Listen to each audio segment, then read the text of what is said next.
Welcome to my talk on Embeddr. I will first introduce you to Embeddr. I'm showing a couple of examples, and then we try to look a bit under the hood. So, what is Embeddr?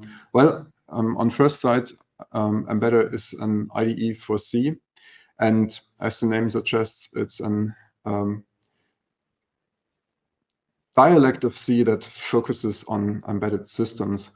Embeddr came about 10 years ago as part of an industrial research project, and its first stable release was 6 years ago, and it's since been used successfully in industrial projects, and it's also the basis for commercial products. Now, the core of Embeddr is open source. It's available on mbeddr.com and on GitHub. I'm not part of any of this. I'm just a happy Embeddr user at Zwickau University, where I work. And last year at meeting Embedded, I talked to some of the attendees, and I mentioned Embeddr, and no one actually knew about Embeddr. And I think there are lessons to be learned, even for C++ or Rust developers. Even if you're not a C developer, there are lessons to be learned, and that's why I handed in this talk. So let's see. What is Embeddr? Well, this is Embeddr. Well, nothing really exciting here. It's just ordinary C. So why am I showing you this? Well, things get more interesting when you zoom out and look at the whole program here. There's funny things on top. Let me see if I can use a pointer here. So there's something called model. Okay. Then there's this imports and constraints, and then there's this exported keyword for the main function. Okay.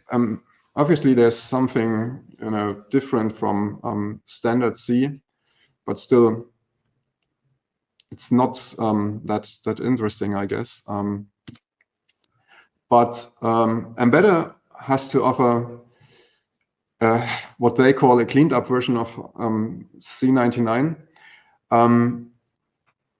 For example, instead of header files, they have a cleaned up module system with imports and exports, and that is what we just saw in the example. So we import nothing, but we export the main function. And they took away all the fun by not having macros. So there's no preprocessor. They added strict typing. For example, there's a dedicated type for Boolean, which is not easily convertible to int. There's casting available, but they are separate types. And they added anonymous functions, which is quite interesting, and also a syntax for arrays. From these and from the embedded Embeddr C, excuse me, from the Embeddr C, standard C gets generated. So on the right hand side, you can see the code that would get generated for this little program on the left, and it's actually quite readable for a code generation approach.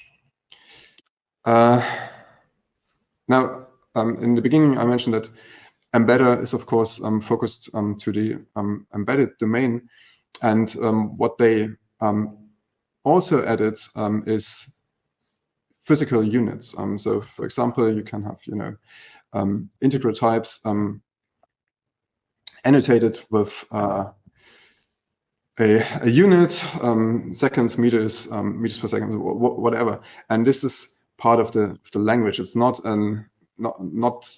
annotated by means of comments or something. It's actually part of the language. And of course, you get language support.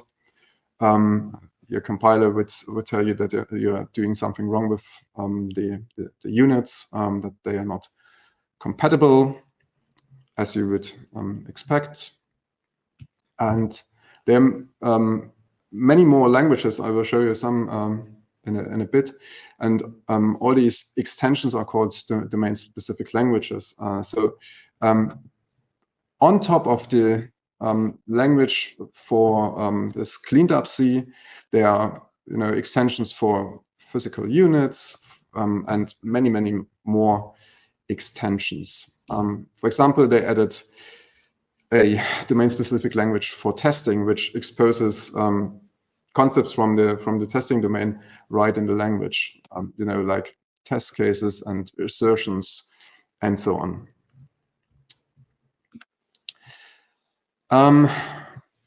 There's also composite physical units and conversions between units, and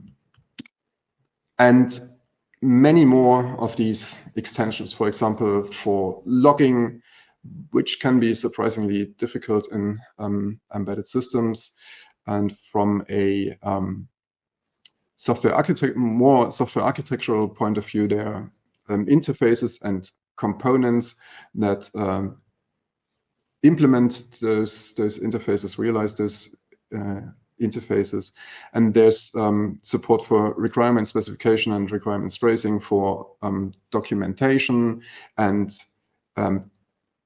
defining inline tests right in the documentation, which is really nice and traces to other parts of the implementation right from documentation.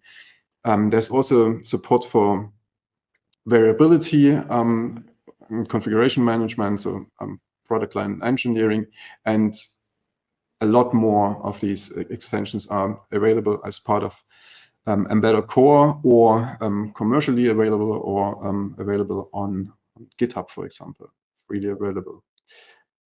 And of course, you can build your own language extensions. So did we here at Zwickau University. We ported OSEC to Lego Mindstorms and did so using some of the extensions available for Embeddr from the robotics and real-time domain, and we added our own extensions on top of these standard Embeddr extensions. As I said, you know, a lot of extensions come with Embeddr already. I can't go into all of these. I will show you some later, but there's a lot of abstractions available, as we shall see in a second. One of the more interesting extensions available for Embeddr is a domain-specific language for state machines. So they added a language that makes the concepts from the state machine domain explicitly available in Embeddr, in the language. So they're, you know, obviously state machines and states, transitions, guards, actions, and so on. The usual suspects you would expect for state machines. And the way Embeddr approaches these extensions is quite interesting, and I will go into more detail in later slides. But for now, just let me say that the domain-specific languages that come with Embeddr, they offer well-defined concepts by means of an abstract syntax or meta model. And you get high-level abstractions with rich semantics, but still, because there's this C base language, still tight integration with the C programming language. And for example, what this explicit definition of concepts give us is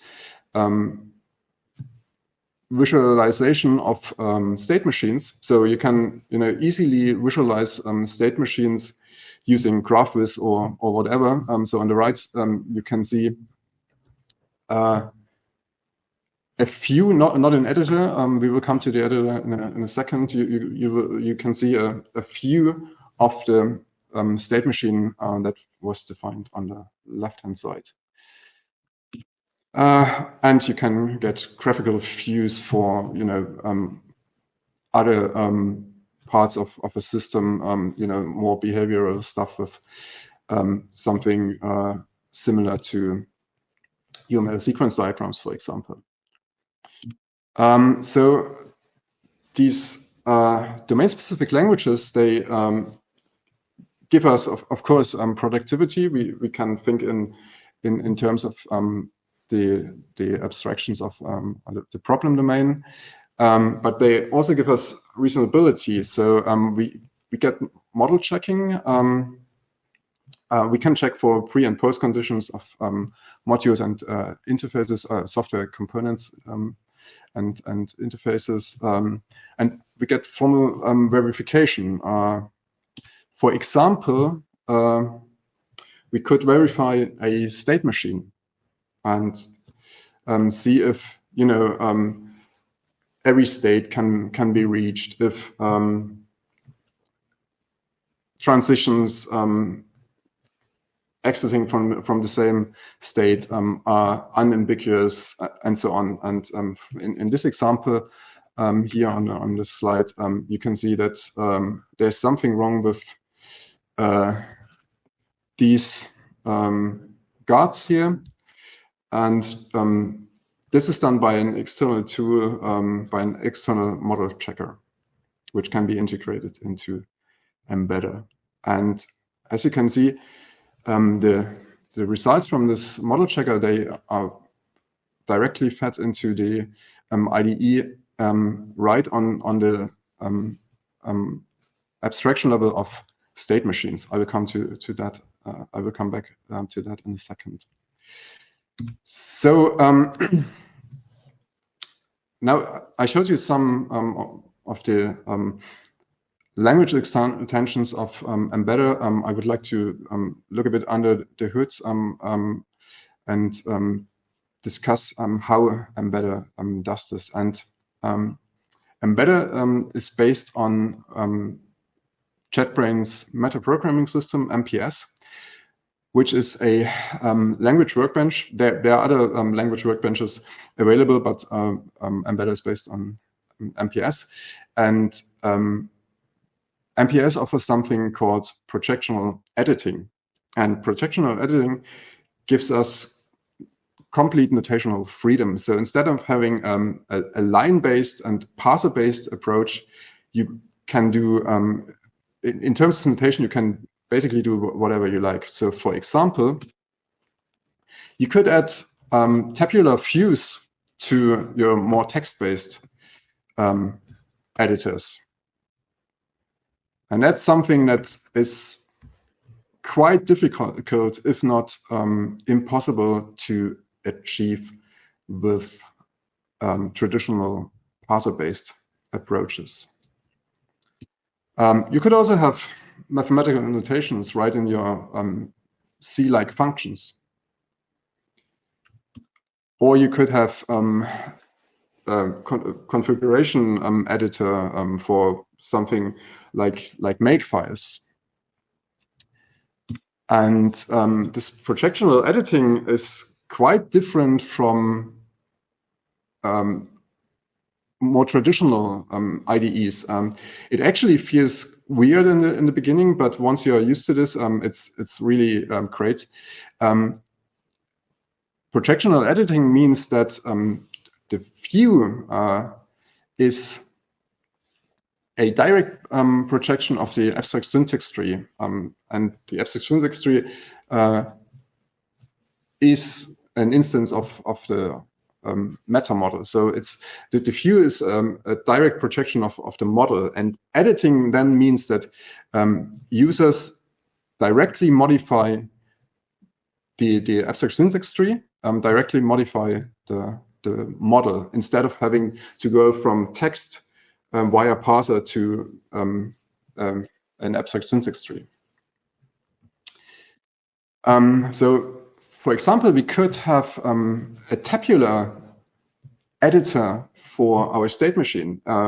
There's nothing that prevents us from having columns and lines instead of this just line-based approach to tabular to state machines that we saw earlier. And still, we get the tight integration with C. We can still use C expressions in those table cells. Well, we could also have diagrammatic views, diagrammatic editing, actually. So this is not just a view, this is an editor, a lines and boxes editor for state machines. And it's still tightly integrated with Embeddr's base language, with the C dialog Embeddr uses. And you actually get what I would call round-trip editing. It's not quite round-trip engineering, but you can go from one representation to another, make modifications to your program, switch to another visualization, and the modifications are right there. So you can pick the graphical notation or the view that best suits your needs. Now, after showing you some of the features of Embeddr, I would briefly go into how C gets generated from Embeddr models. As you saw, everything you do in Embeddr is actually represented by means of models. And then model-to-text transformations are used to generate standard C code that then can be fed into GCC, for example, to build the binary. And not only is C code generated, but of course you can build configuration files like make files and so on, documentation, HTML, LaTeX, whatever, model checking configurations for various model checkers and so on. Because there is this model-to-text transformation, you can really generate any kind of artifacts that are required for your projects. And instead of having a model-to-text transformation for each domain-specific language, for each extension, Embeddr actually uses another kind of transformation called model-to-model transformations to go from high-level abstractions to more lower-level abstractions, and then to the cleaned-up version of C, to the base language, to Embeddr's base language, and from the base language they go to model-to-text they do a model-to-text transformation to generate C code and build files and so on. So what else does Embeddr has to offer? In terms of IDE integration, there's really great support for debugging. Debugging on the domain-specific languages level, not on the C level. So when you debug your state machines, you're not doing so by debugging switch case statements in C code, in the code that gets generated, but you do debug your state machines right in the IDE on the level of the state machine domain-specific language. So that's really cool. And then there's integration for version control. Again, it's done on the DSL level.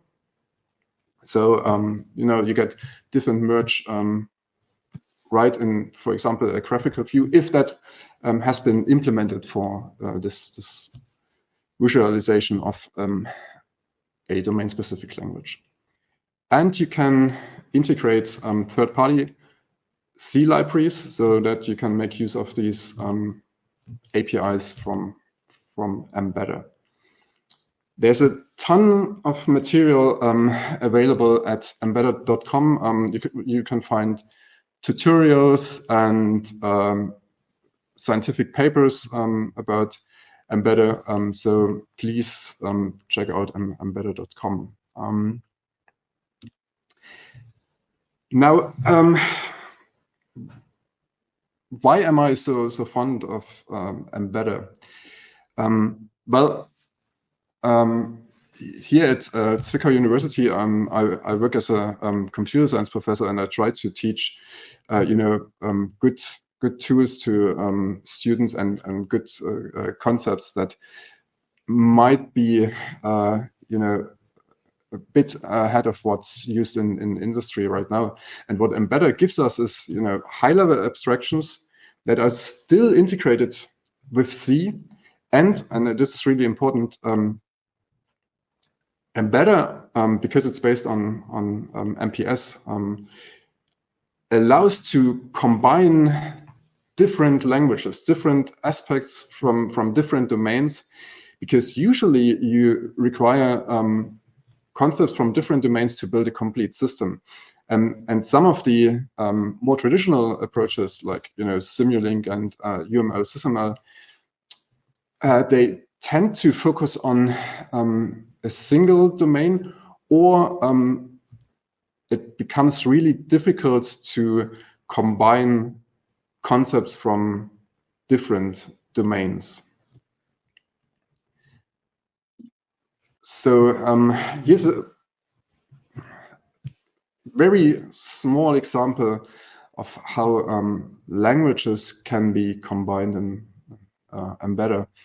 Here in this example, we have obviously state machines. We are defining a state machine, but we are using physical units. Here, this small m indicates that we are checking the altitude for being 0 meters. So we are combining two different languages, and that would be really difficult in parser-based approaches. And this is where Embeddr really shines. And Embeddr can shine when combining languages because it's built on the meta programming system, which offers great tools for language engineering. So because it's based on MPS, you get tools to build composable and extensible DSLs. You get tools to build the editors that best fit your user's needs.